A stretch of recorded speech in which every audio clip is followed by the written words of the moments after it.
अस्सलाम वालेकुम। प्रोग्राम सवाले के साथ मैं हूं मारिया मेमन। आज की टॉप स्टोरीज हैं। एक हंगामी प्रेस कॉन्फ्रेंस हुई कल रात के वक्त। राना सनाउल्लाह साहब ने कुछ संगीन बातें की हैं। प्रोग्राम के पहले हिस्से में इस पर बात करेंगे। उसके बाद बजट में IMF के साथ होते हुए क्या रिलीफ मुमकिन है। हफीज पाशा साहब प्रोग्राम के दूसरे हिस्से में हमारे साथ होंगे, उनसे पूछेंगे कि क्या पाकिस्तान को डिफॉल्ट का खतरा है।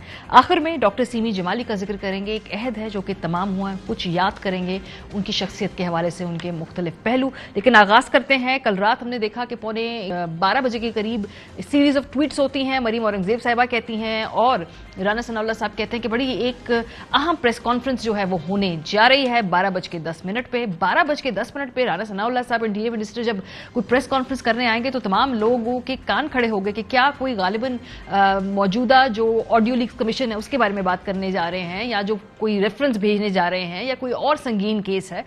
लेकिन बहरहाल जब ये प्रेस कॉन्फ्रेंस होती है तो इसमें राना सनाउल्लाह साहब ने जो गुफ्तगू की वो कुछ लोगों को समझ नहीं आई, बड़ी वियर्ड थी, bizarre, out of the blue उन्होंने जो बात की वो क्या थी, जरा सुनिए।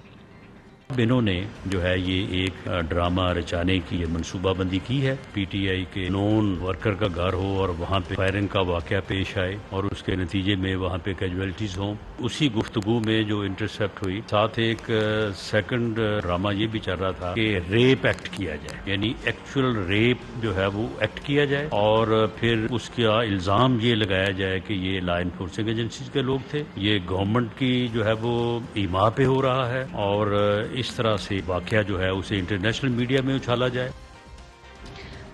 उसके बाद हमारा ख्याल था कि शायद वो जो कॉल इंटरसेप्ट की है वो ऑडियो भी सुनवाई जाएगी, क्योंकि अब सुनाई जा रहे हैं आजकल और ऑडियो लीक्स का एक सीजन है। इट्स बिल्कुल जैसे छत टपकती है उससे ज़्यादा बारिश के दौरान जो है ऑडियोज टपक रही हैं इस मुल्क के अंदर। लेकिन कोई ऑडियो लीक हुई नहीं इस मौके पे, ना ही कोई ऑडियो सामने आई।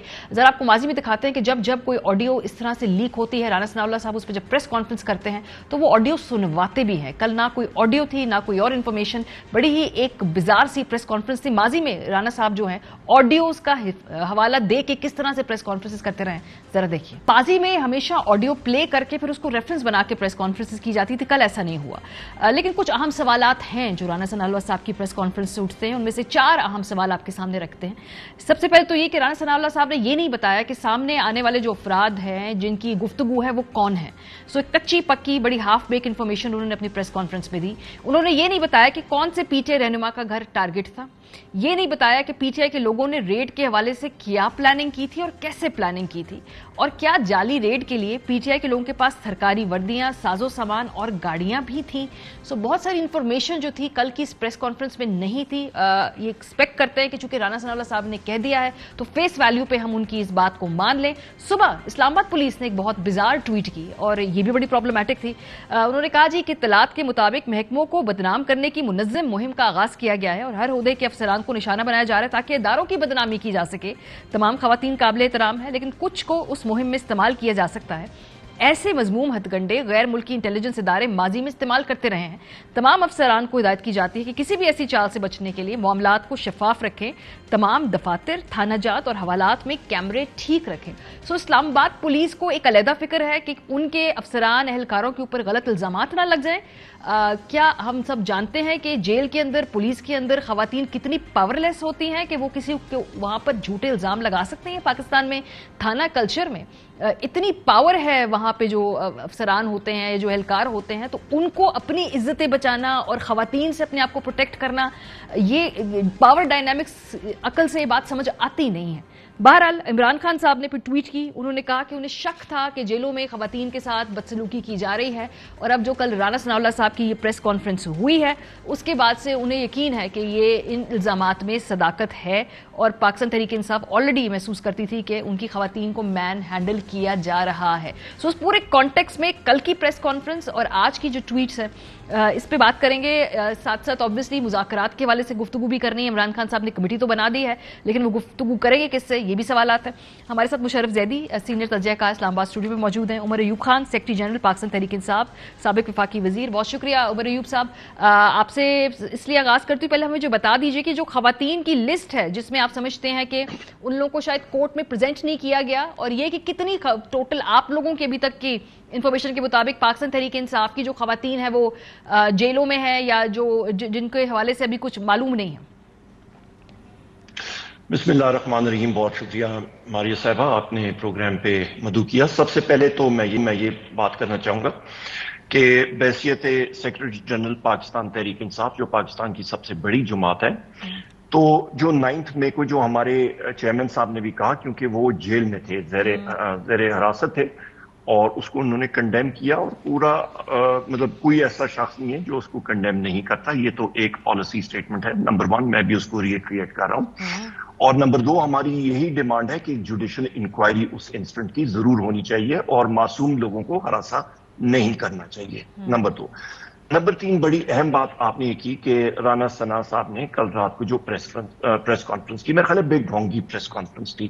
اسلام آباد پولیس کی ٹویٹ، جب اسلام آباد پولیس نے آج ٹویٹ کی تو رات کو تقریباً 11:15 بجے رات کو اسلام آباد پولیس نے میرے ہی گھر پہ اسلام آباد میں بغیر کسی وارنٹ کے 5 دنوں میں دوسرا ریڈ کیا. اور پچھلے ریڈ میں میرے تقریباً 7 ملازمین ان کو وہ اٹھا کے لے گئے تھے اور 3 دن اپنے حراست میں رکھا، کوئی پرچہ نہیں کیا، اور اس کے بعد اینٹی ٹیرر کورٹ میں ان کو پیش کیا گیا. اور انہوں نے کہا کہ جی یہ توڑ پھوڑ کر رہے تھے. ابھی وہ بیچارے مالی تھا، کوئی چوکیدار تھا، تو جج صاحب نے وہاں پہ غصے کا اور برہمی کا اظہار کیا اور پھر ان کو ریلیز وہاں سے ہوئی. ہمارے وکیل صاحب وہاں پہ موجود تھے. تو یہ تو اسلام آباد پولیس کی جو شفافیت کے بارے میں کلیئر کرنا چاہتا ہوں. کل رات کو جب آئے تو انہوں نے میری گاڑی نمبر 1 بغیر سرچ وارنٹ تھے، دوسری بار بغیر سرچ وارنٹ تھے. پہلی بار میری اہلیہ نے ان سے جب ڈیمانڈ کیا کہ آپ کے پاس سرچ وارنٹ ہے، انہوں نے کہا جی بات کی باتیں ہیں. اور میرے 16 سال بچے کو بھی انہوں نے تھریٹن کیا کہ ہمیں بتا دو کہ یہ چیزیں کہاں پہ ہیں، سی سی ٹی ویز کہاں پہ ہیں، ورنہ ہم لوگ تمہیں بھی اریسٹ کریں گے. تو یہ تو ان کا رویہ تھا غیر آئینی، غیر قانونی. اور تیسری اہم چیز یہ سارے رات کے ڈرامے میں کہ میری گاڑی بھی چوری کر کے لے گئے. اور ہائلکس گاڑی ابھی وہ کس چیز میں وہ فکس کریں گے، بغیر کسی اجازت کے، بغیر کسی کیس کے گاڑی چوری کر کے لے گئے، مجھے کوئی معلوم نہیں. ابھی میں ایف آئی آر کس کے خلاف کروں؟ پولیس کے خلاف کروں، پولیس کے پاس جاؤں اور پولیس کے خلاف ہی کروں؟ اور یہ شالمار تھانے کے اہلکار تھے. یہ تو ہو گئی بات. ابھی رانا ثنا صاحب کے بارے میں آتے ہیں. رانا صاحب نے جو یہ سارا ڈرامہ رچایا، ہمیں معلوم ہے، ہماری خواتین ماریہ صاحبہ، ہم لوگ کاؤنٹ نہیں رکھ سکتے ہیں. ہمارے 10,000 سے زیادہ لوگ اس وقت اریسٹ ہیں. ہم لوگ، کئی لوگ وہ ریلیز ہوتے ہیں پھر ان کو اریسٹ کر لیتے ہیں. گراس روٹس لیول پہ آئے دن صحیح. عمر صاحب ہمارے ساتھ ہی رہیے. مشرف، یہ جو کل ٹویٹس آئی ہیں اور خاص طور پہ یہ اسلام آباد پولیس کی ہے، رانا ثنا صاحب کی جو پریس کانفرنس ہے، اس سے آپ کو کیا سمجھ میں آئی؟ کیونکہ میرا اپنا خیال تھا کوئی ججز صاحبان کے خلاف کوئی ریفرنس یا اس طرح کا کوئی ریڈیکل موو حکومت کرنے جا رہی ہے، اس لیے اتنی ارجنسی ہے اور اس لیے اس وقت یہ چنا گیا ہے کہ رانا ثنا صاحب آ کے خود ہی اناؤنس کریں گے کوئی بہت بڑا پولیٹیکل موو کرنے جا رہی ہے گورنمنٹ. دیکھیے، ایک تو یہ کہ پاکستان ایک ایٹمی قوت ہے. آج 28 مئی ہے، ایک اہم میں سمجھتا ہوں ہماری ثقافت اور ہماری قومی زندگی کا ایک بہت اہم دن ہے. اس دن پہ ہمیں یہ بھی سوچنا چاہیے کہ اس ملک کا انٹیریئر منسٹر کن معاملات پر ٹی وی پر آتا ہے اور کن معاملات پر جو ہے وہ کس طرح سے بیانات پیش کرتے ہیں ملک کے سامنے.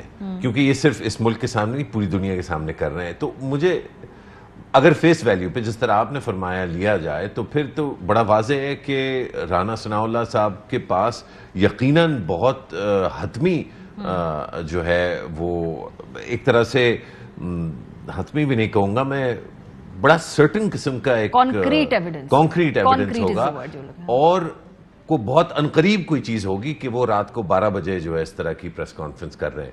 تو اگر یہ سارا benefit of the doubt in کو دے دیا جائے اور ہم اس پہ تحقیق یا تنقید نہ کریں کہ آڈیو کلپس کی بیسس پہ پبلک پالیسی ایک ایٹوت کو بنانی چاہیے یا نہیں، تب بھی اس پریس کانفرنس کا جو نتیجہ ہے وہ میرے ذہن میں بہت واضح ہے. میں نے ٹویٹ بھی کیا ہے اور میں سمجھتا ہوں کہ اس پہ ہمیں بڑی گہری نظر سے اس کو دیکھنا ہوگا اور اس کے بارے میں سوچنا ہوگا کہ جو بڑی مشکل سے پاکستانی خواتین نے سپیس گین کی ہے اس معاشرے میں، بہت مشکل سے، اس سپیس کو ایک پریس کانفرنس کے تھرو آپ نے کتنا ڈیمیج کیا ہے. کیونکہ اس پریس کانفرنس کے بعد اس لیے نہیں کہ یہ واقعتاً یہ ثانیہ ہوا ہے یا نہیں، میں یہ نہیں کہہ رہا نہیں ہوا، میں یہ نہیں کہہ رہا ہوا ہے، میں کہہ رہا ہوں کہ اس کو ہم الگ رکھ دیتے کہ ہوا یا نہیں.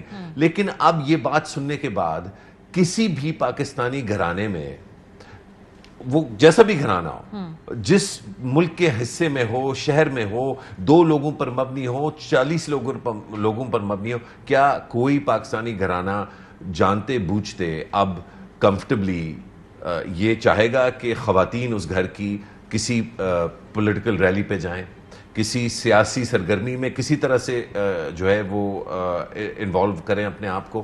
ہم نے کتنے اسی شو پہ ماریا آپ کو یاد ہوگا ایک ابیوسو ٹرینڈز جو تھے اس پہ جو ہے ہم نے بات کی کہ کتنی مشکل سے خواتین جرنلسٹ کو اور ایکٹیوسٹ کو موقع ملتا ہے بات کرنے کا. اسی طرح بہت مشکل تھا لوگوں کو اپنی فیملیز میں، یہ پچھلے 10-15 سال میں اگر آپ دیکھیں تو بڑی مشکل سے بچیوں کو، خواتین کو پولیٹیکل ریلیز پہ جانے کی سپیس ملی. آپ نے ایک پریس کانفرنس میں شاید سیاسی اہداف کے لیے، شاید واقعتاً انٹیریئر منسٹری کے جو ذمہ داریاں ان کے تحت، آپ نے کتنا ڈیمیج کیا اس کو. میرا خیال ہے آنے والے دنوں، ہفتوں، مہینوں میں ہم اس کا جو ڈیمیج ہے اس کو سمیٹتے رہیں گے اور پھر سے سیاسی مفادات کی بنا پر اس ایشو کو بھول جائیں گے.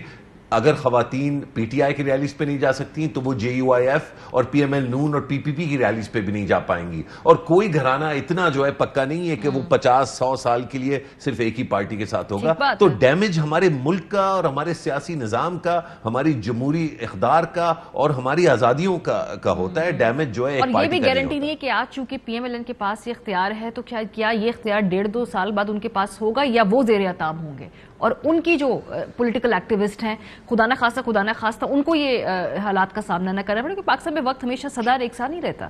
ماریا اسی لیے میں نے آپ نے یہ بات کی، میں مطلب میرا خیال ہے سب پاکستانی آہیں ہی بھر رہے ہیں اور مطلب کوئی، لیکن آپ یہ سوچئے کہ یہ وہ جماعت ہے جس نے ابھی اتنا مشکل وقت دیکھا ہے، تو کم از کم یہ سوچ کے کہ یار آپ کے ساتھ بہت زیادتی ہوئی تھی تو آپ وہ زیادتی اوروں پہ نہ ہونے دیں کیونکہ آپ اس سے گزرے. لیکن میں سمجھتا ہوں کہ یہ جو اسٹیٹ کا بھی جو ری ایکشن ہے 9 مئی کے بعد، اب مجھے اب کتنے کھل کے اس پہ بات ہم کر سکتے ہیں. میرا خیال ہے کہ یہی بذات خود ایک لمحہ فکر ہے انٹروسپیکشن کی ضرورت ہے کہ جبر کے استعمال سے ہم کیا اپنے معاشرے اور اپنی سیاست کے جو معاملات ہیں وہ ٹھیک کر پائیں گے.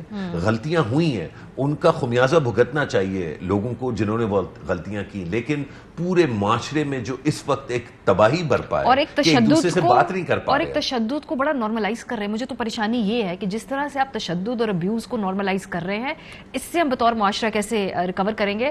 عمر ایوب صاحب تھوڑا سا آگے بڑھتے، پی ٹی آئی نے مذاکراتی کمیٹی تشکیل دی ہے اور یہ 7 ممبران پہ مشتمل ہے. بہرحال اس میں سے کچھ لوگ جیل میں ہیں، کچھ جو obviously اب ادھر ادھر ہے بھی، شاید وہ کھل کر سامنے آ جائے کچھ ظاہری طور پہ.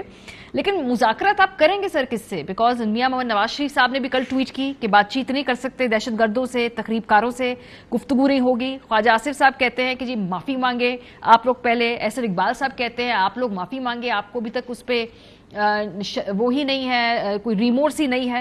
تو اگلی سائڈ تو اب شاید بات کرنے کو تیار نہیں ہے. جی درست.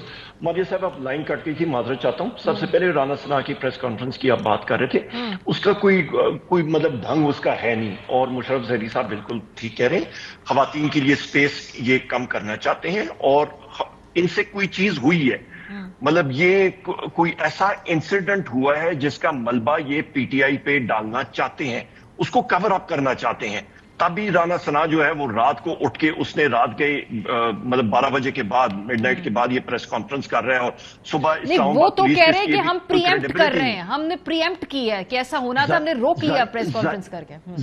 ظاہری بات ہے جی، ان کو کوئی مطلب دنیا کو نہیں پتا. ماریا میمن صاحبہ جو اینکر ہیں ان کو نہیں پتا، مشرف ظہری صاحب جو ایک اینالسٹ ہیں، سینئر کالمنسٹ ہیں، ان کو نہیں پتا، ہم لوگوں کو نہیں پتا. پر ان کو مطلب وہ چیز ہو گئی ہے، الہام ہو گیا کہ جی اچھا وہ پھر پروف دینا کیا چیز ہوئی ہے.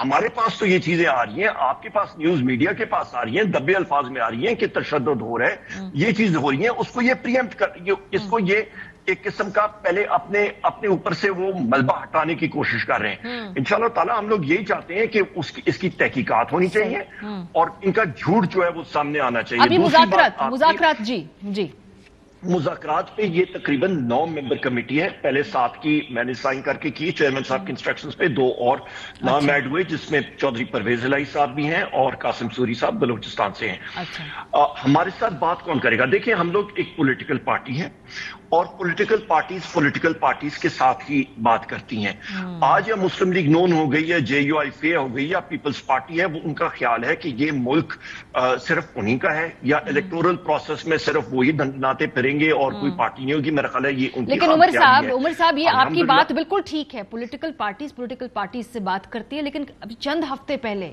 इमरान खान साहब सिर्फ एस्टैब्लिशमेंट से बात करना चाहते थे, वो पॉलिटिकल पार्टी से बात नहीं करना चाहते थे। अब यही हम कहते हैं कि यही सबक अगर कोई 6-8 महीने पहले ज्यादा जल्दी अदराक होता तो शायद ये लचक होती, शायद ये सब कुछ ना होता।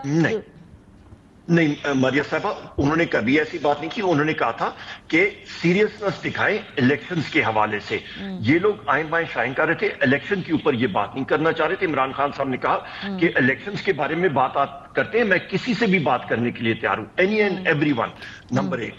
तो दूसरी अहम बात यह है कि आप सबसे अभी दूसरे सेगमेंट पे आप डॉक्टर साहब से बात करेंगे और आप मईशत पे बात करेंगे। इस वक्त वो अंग्रेजी की कहावत है एलिफेंट इन द रूम, कि जो एक कमरे में हाथी बैठा हुआ है वो मईशत है।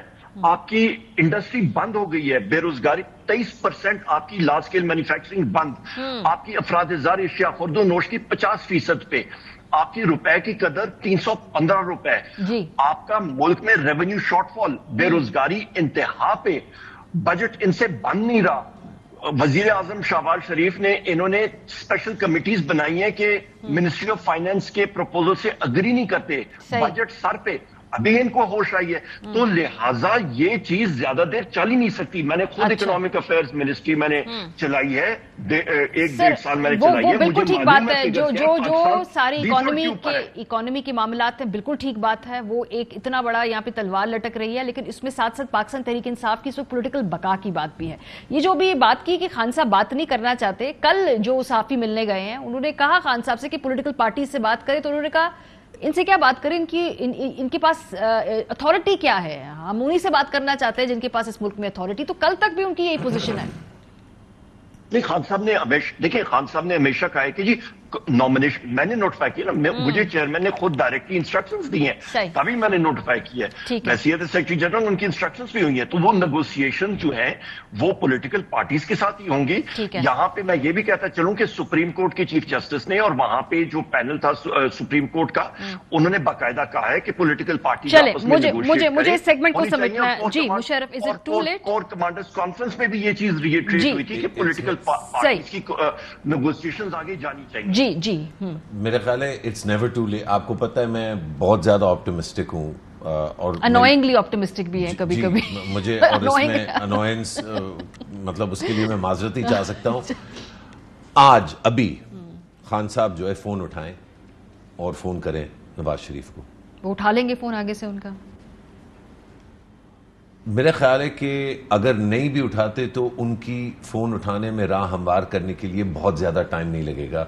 फोन उठाएं, सियासतदानों से बात करें, सियासतदानों, और एक दूसरे से ये लोग माफी मांगे क्योंकि इन दोनों ने ज्यादतियां की। और मेरे ख्याल है खान साहब ने जो बयानियां, जो अपने बयानिए में खुद अब जकड़े गए हैं। अब मुझे डर ये है कि अपने बयानिए की वजह से अगर वो फोन करते हैं और ये पता चलता है लोगों के खान साहब ने फोन किया, तो सबसे ज्यादा गालियां जो है उनका सपोर्टर नवाज शरीफ को या आपको हमें नहीं देगा, वो खान साहब को देगा कि आप चोरों से क्यों बात कर रहे हैं। ये बड़ा एक जहरीला और एक बहुत तंग जो है मोमेंट है, ये कड़वी गोली है जो और इसको हमने इससे गुजरने के लिए हमें बहुत जरूरी है कि सब एक दूसरे से इतनी सी भले हो स्पेस क्रिएट करें एक दूसरे के साथ कि एक दूसरे से बात। बहुत शुक्रिया मुशर्रफ, होप ये सुन रहा हो आपकी बात और इस पे अमल भी कर ले, लेकिन वायरल इंडिकेटर ऐसे नजर नहीं आ रहे। ब्रेक पे जाएंगे, वापस आएंगे। हफीज पाशा साहब हमारे साथ होंगे, आप लोग हमारे साथ रहिए। Welcome back. इस पूरी सियासी टर्बुलेंट सिचुएशन से जुड़ी है इस मुल्क की जो मईशत है, इस वक्त मईशत की सूरत हाल बहुत ही ज़्यादा अलार्मिंग है। क्या आने वाले दिनों के अंदर जो बजट हम पेश करने जा रहे हैं उसकी नौयत क्या होगी, क्या वो IMF की शराइत के मुताबिक होगा, लेकिन जो टारगेटेड सब्सिडीज़ देने की ख्वाहिश है हुकूमत की उसकी क्या उसमें गुंजाइश है या नहीं, इस पर हम बात करेंगे। लेकिन मुल्क की मईशत जो गुज़श्ता एक साल में जिस तरीके से हमने देखा कि इस पर तेज़ी से नज़ली आई है, उसको कुछ फिगर्स हमारे सामने मौजूद हैं। रवा साल जो है माली साल, इसमें जो GDP ग्रोथ इसकी मायूस कुन रही है, 0.29% है। पिछले साल यह हदफ 5.1% था। अब तो वज़ीर आज़म शहबाज शरीफ साहब भी कहते इतनी महंगाई हो गई है, समझ नहीं आती कि मुंह छुपा कर मैं कहाँ जाऊँ। तस्लीम कर रहा हूँ कि ये महंगाई जब मैं सोचता हूँ तो यानी कि कहाँ मैं मुंह छुपा के जाऊँ। अब जो बजट पेश करना है इसमें हुकूमत एक कश्मकश में मुब्तला है। वो कहते हैं कि जी वज़ीर आज़म शहबाज शरीफ साहब वज़ारत ख़जाना की बजट तजवीज़ से मुतमईन नहीं है। अवाम को रिलीफ देने के लिए मुख्तलिफ ऑप्शंस पर गौर करना शुरू कर दिया है। वज़ारत ख़जाना मुश्किल बजट पेश कर जुलाई में IMF से नए प्रोग्राम की कोशिश करना चाहती है। ज़ेर गौर IMF प्रोग्राम 30 जून को नामुकम्मल ख़त्म होने का इम्कान है। इस वक्त जो है डिफ़ॉल्ट के खदशात, बार बार इस हवाले से सवाल पूछा जाता है। इसहाक साहब तो कैटेगोरिकली कहते हैं कि डिफ़ॉल्ट का कोई खतरा नहीं। हम 2022 में वो मुल्क जो 2017 में दुनिया की 24वीं मईशत था वो 47वीं मईशत बन चुका है। IMF के हवाले से भी हमारी तरफ से जो हमारी टीम है, इन्होंने टेक्निकल पूरा काम मुकम्मल कर दिया हुआ है 9th रिव्यू का। We are totally in position कि हमें कोई डिफ़ॉल्ट का खतरा है। पाकिस्तान बिल्कुल डिफ़ॉल्ट नहीं करेगा। हमने कोऑपरेशन की है, मेरी और मेरी टीम की ये बड़ी यानी सिंसियर एफर्ट थी और है। बात करेंगे, हमारे साथ मौजूद हैं डॉक्टर हफीज़ पाशा साहब, माहिर माशियात और साबिक वज़ीर ख़जाना। बहुत शुक्रिया पाशा साहब ज्वाइन करने के लिए। सर ज़रा थोड़ा सा डिसाइफर करें, लोगों को ज़रा हम आसान ज़बान में समझाने की कोशिश करें, जो उनके ज़हन में खदशात हैं, सवालात हैं, ज़रा उनको एड्रेस करें। सबसे पहला जो हर जगह हम जा रहे हैं, जो पहला सवाल पूछते हैं लोग या हमारे भी जहन में है, लोग भी जानना चाहते हैं, सर क्या हम डिफ़ॉल्ट के ख़तरे से के पास तो नहीं है? क्या डिफ़ॉल्ट का ख़तरा इस वक्त ख़त्म हो चुका है? बिस्मिल्लाहिर्रहमानिर्रहीम। हालात में कुछ थोड़ी सी बेहतरी आ सकती है अगले कुछ हफ्तों में या महीनों में, मगर जो ख़तरा मौजूद है हमारे मुल्क का दिवालिया होने का, वो मुझे अफसोस से कहना पड़ता है कि मौजूद रहेगा। और आने वाले साल में जो हमें बाहर से पैसों की ज़रूरियात हैं उनको पूरा करने में बहुत मुश्किलात आने का ख़तरा ज़रूर मौजूद है। तो ये कहना कि दिवालिया जो है वो परमानेंटली ख़त्म हो चुका है, ये मुझे अफसोस से कहना पड़ता है नामुनासिब। सो पाशा साहब, अभी हमने इन्हीं हालात में एक बजट पेश करना है। जाहिर सी बात है बजट हर हुकूमत चाहती है कि ऐसा हो जहाँ पे कहीं ना कहीं वोटर के लिए रिलीफ हो, इन केस अगर हमने इलेक्शन इस साल जाना है, पता नहीं हम जाएंगे या नहीं जाएंगे, एनीवे। और दूसरी तरफ IMF की एक लंबी चेकलिस्ट भी है। पहले तो बताइए कि क्या हमने IMF प्रोग्राम को ज़हनी तौर पे सोच लिया है कि हम ये शराइत चूँकि पूरी नहीं कर सकते तो ठीक है फिर हम अपनी मर्जी से बजट बनाएंगे, या कहीं ना कहीं आने वाले बजट में IMF की शराइत की झलक हमें नजर आएगी? ये आपका बड़ा अहम सवाल है। हमारा अंदाज़ा ये है कि इस वक्त IMF की छतरी की हमें मुसलसल ज़रूरत है, इस हद तक कि ये जो इस वक्त का प्रोग्राम है जब वो मुकम्मल हो जाता है जून के आखिरी तारीख पे, तो हमें कोशिश करके एक नया 3 साला प्रोग्राम की तरफ जाना पड़ेगा ताकि उसकी छतरी में हम अपने जो कर्जे हैं उनकी, जिसे कहते हैं रीप्रोफाइलिंग या रीस्ट्रक्चरिंग की तरफ आगे बढ़ें। और फिर अगर ऐसा हो जाता है तो हम दिवालिये से निकल जाएंगे। अब सवाल ये पैदा होता है कि ये जो बजट आने वाला है इसमें यकीनन हुकूमत की ख्वाहिश ये होगी, क्योंकि जो आइन के तहत डेट मुकर्रर है वो तो अगस्त के मिडिल के बाद है, इस हुकूमत को हैंड ओवर करना है, इलेक्शंस होने हैं। तो कोशिश यकीनन ये हो सकती है कि हुकूमत एक हल्का सा बजट पेश करे जिसमें नुमाया तौर पर टैक्स रिलीफ हो, सब्सिडीज हो, वगैरह वगैरह, और रिलीफ का भी कुछ हद तक हो। मगर अगर आप IMF के प्रोग्राम में रहना चाहते हैं तो आपको एक सेंस ऑफ रिस्पॉन्सिबिलिटी इजहार करना पड़ेगा। आपको अगले कुछ हफ्तों का नहीं सोचना पड़ेगा, मगर आपको अगले कुछ अरसे के लिए, कुछ लिटरली कुछ सालों के लिए सोचना पड़ेगा। और हमारी उम्मीद हमारी अपनी हुकूमत से ये है कि वो एक बहुत ही सेंसिबल स्ट्रैटेजी अडॉप्ट करेंगे, एक मुनासिब सा बजट लाएंगे, कोशिश करेंगे कि प्रोग्रेसिव टैक्सेशन हो जिससे रेवेन्यूज और बढ़े, और कुछ हद तक उसमें से टारगेटेड रिलीफ जो है वो हम अपने गरीब तबके को दे सकें। लेकिन जो आईएमएफ है इस मरतबा तो खुद गवर्नमेंट के लोग भी कहते हैं कि चाहे वो जियो पोलिटिकल रीजंस हैं, क्या वो एक ग्लोबल जो भी एक अब सियासी एक नई रीअलाइनमेंट हो रही है वो वजह है, लेकिन आईएमएफ ने इस मरतबा बड़ी मुश्किल शराइत रखी और बिल्कुल फ्लेक्सिबिलिटी नहीं दिखा रहे वो पाशा साहब। तो आपका ख्याल है कि टारगेटेड रिलीफ देना है तो क्या आईएमएफ क्या उस पर तैयार होगा? वो तो कह रहा है कि ये देखिए बात यह है कि एक कुछ अर्सा पहले आईएमएफ के एमडी ने खुद पाकिस्तान के बारे में कहा था कि पाकिस्तान को प्रोग्रेसिव टैक्सेशन की तरफ जाना चाहिए, इसलिए कि इसमें अभी भी बहुत गुंजाइश है, और उसके बाद जो आपने रेवेन्यूज जनरेट किए और खर्चों में मुनासिब कमी की तो यकीनन टारगेटेड रिलीफ एक मुनासिब आपकी स्ट्रेटजी का पहलू होना चाहिए। अब ये जो आप कह रहे हैं कि कोई जियोपॉलिटिकल मसले पैदा हो रहे हैं, मेरा नहीं ख्याल है कि इस वक्त कोई ऐसी बात है।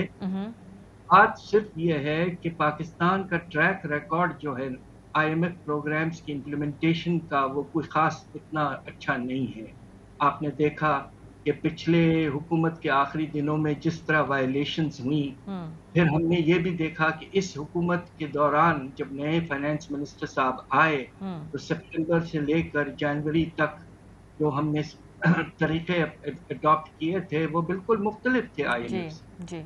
अलबत्ता जनवरी के बाद माशाल्लाह हुकूमत ने तकरीबन जो मुश्किल रिफॉर्म्स थे वो जल्द से जल्द इम्प्लीमेंट किए हैं, इसलिए बातचीत आगे बढ़ी है। और इंशाल्लाह अगर बजट मुनासिब पेश कर दिया जाता है और आईएमएफ से इस पे बातचीत हो जाती है तो मुझे पूरा यकीन है कि प्रोग्राम आगे बढ़ेगा। सर क्या कहीं अब चीन की तरफ से भी कहीं कोई अश्योरेंसेस दी गई हैं? 2.5 बिलियन डॉलर्स का जो एक फिगर फ्लोट किया जा रहा है कि मुस्तकबिल करीब के अंदर ये है कोई अश्योरेंसेस आपको दोस्त ममालिक से? आपकी इस बारे में क्या मालूमात है? देखिए चाइना ने आपका बहुत साथ ऑलरेडी किया। चाइना ने जो रोल ओवर किया है डेट, वो आप सोचिए कि कमर्शियल डेट को रोल ओवर किया जो बहुत कम होता है, और उससे हमें तकरीबन 1.2 अरब डॉलर तो मिल जाएंगे, 900 तो मिल चुके हैं। तो आईएमएफ ने हमारा बहुत साथ, चाइना ने हमारा बहुत साथ दिया है, हमें उनका शुक्रिया अदा करना चाहिए। और आने वाले दिनों में हमारी कोशिश ये होनी चाहिए कि सीपेक आगे बढ़े और साथ साथ हमारा जो इकोनॉमिक रिलेशनशिप है चाइना के साथ वो भी कायम रहे और आगे बढ़े। सर जरा अगले 2-3 महीने की थोड़ी सी अगर आप स्ट्रैटेजी आपके जहन में है वो जरा उस पर गुफ्तगू करते हैं। क्या पाकिस्तान के वेलकम बैक। बतौर पाकिस्तानी हम लोगों ने क्या क्या नहीं देखा? अगर हम खाली कराची शहर की बात करें तो शहर ने इतने नशेबो फराज देखे, पुरतशद्दुद कार्रवाइयाँ भी देखी, लेकिन इस पूरे माहौल में कुछ ऐसी शख्सियात भी थीं जो हीलिंग टच रखती थी। डॉक्टर सीमी जमाली उन्हीं में से एक थी। अब वो इंतकाल कर गई। 3 साल से कैंसर के मरज़ से वो लड़ रही थी। मेरी उनके साथ ख़ुद बहुत पर्सनल ताल्लुकात थे, इस हवाले से गुफ्तगू करते थे हम। उनसे बातचीत के दौरान वो बताती थी कि वो बचपन में बहुत जल्दी अपनी माँ की मोहब्बत खो बैठी थी और उनको ख़दशा था कि कहीं उनकी औलाद को भी माँ खोनी ना पड़े। और कल उनका जब इंतकाल हुआ तो उनके करियर के हवाले से जो और नई बातें सामने आई, हमने कहा आपसे वो ज़रूर शेयर करें। इतनी अजीम खातून थी। डॉक्टर साहिबा जो थी वो 1995 में जिन्ना अस्पताल के शोबा हादसात की सरबराह मुकर्रर हुई। डॉक्टर सीमी जमाली की बेहतरीन कारकर्दगी को देखते हुए 2010 में उन्हें जिन्ना अस्पताल की जॉइंट एग्जीक्यूटिव डायरेक्टर तैनात कर दिया गया। डॉक्टर सीमी जमाली ने सिंध में सरकारी सतह पर JPMC में मुर्दा खाना, इमरजेंसी केयर ट्रेनिंग प्रोग्राम और कुत्ते के काटने के इलाज के मरकज़ समेत मुख्तलिफ इक़दामात मुतारिफ कराए। और साल 2019 में डॉक्टर सीमी जमाली को नुमायाँ कारकर्दगी पर तमगा इम्तियाज़ से भी नवाजा गया। उनकी खिदमात पर पाकिस्तान आर्मी ने उन्हें लेफ्टिनेंट कर्नल का एजाज़ी ओहदा भी दिया। वर्ल्ड हेल्थ ऑर्गेनाइजेशन ने कोरोना के दौरान बेहतरीन कारकर्दगी पर उन्हें ग्लोबल हीरो का अवार्ड दिया। 2020 में डॉक्टर सीमी जमाली को आंतों के कैंसर की तशखीस हुई, मगर उन्होंने अपना काम जारी रखा। वो इलाज भी कराती थी और साथ साथ कोविड प्रोग्राम को लीड भी करती थी। डॉक्टर सीमी जमाली ने 33 बरस जिन्ना अस्पताल में खिदमात सर अंजाम दी, और इस दौरान उन्होंने क्या क्या नहीं देखा और मौत को कितने करीब से कई मरतबा देखा। जब उनकी कहानी हमें मालूम हुई तो 5 फरवरी का जो एक वाक़या था 2010 का, जब जिन्ना अस्पताल के गेट के करीब धमाका हुआ जिसमें वो खुद शदीद ज़ख्मी हो गई हैं, वो बेहोश हो गई। जब उनको होश आया तो उन्हें मालूम हुआ कि एक धमाका जो था वो हुआ। इसके अलावा दिसंबर 2012 में जब वो ज़ख्मी का इलाज कर रही थी तो उसी दौरान ज़ख्मी के मुखालिफिन ने वार्ड में आकर फायरिंग कर दी, उसमें भी वो बाल बाल बची। एक बार एक गिरफ्तार ज़ख्मी दहशतगर्द का इलाज करते हुए उन्होंने उसकी जैकेट को कैंची से काट कर साइड पर फेंका तो उसमें से एक दस्ती बम निकल आया था। फिर 2006 में निश्तर पार्क में खुदकुश धमाके के बाद खुदकुश बमबार का सर उनके सामने लाया गया। वो कहती हैं कि उसको देखने के बाद उनको कई दिनों तक नींद ना आई। सो ऐसी थी डॉक्टर सीमी जमाली। कराची उन्हें मिस करेगी, जो पूरी सिंध की हेल्थ केयर सर्विसेज है उनकी जो खिदमात हैं वो पूरी कौम मिस करेगी। बहुत जल्दी चली गई, अभी बहुत उनकी ज़रूरत थी लोगों को, लेकिन बहरहाल वो जहाँ भी हैं अल्लाह उनको अपनी ख़ास रहमत में रखे। प्रोग्राम कब ख़त्म हो गया, अपना फीडबैक देना मत भूलिएगा। ख्याल रखिए, खुदा हाफ़िज़।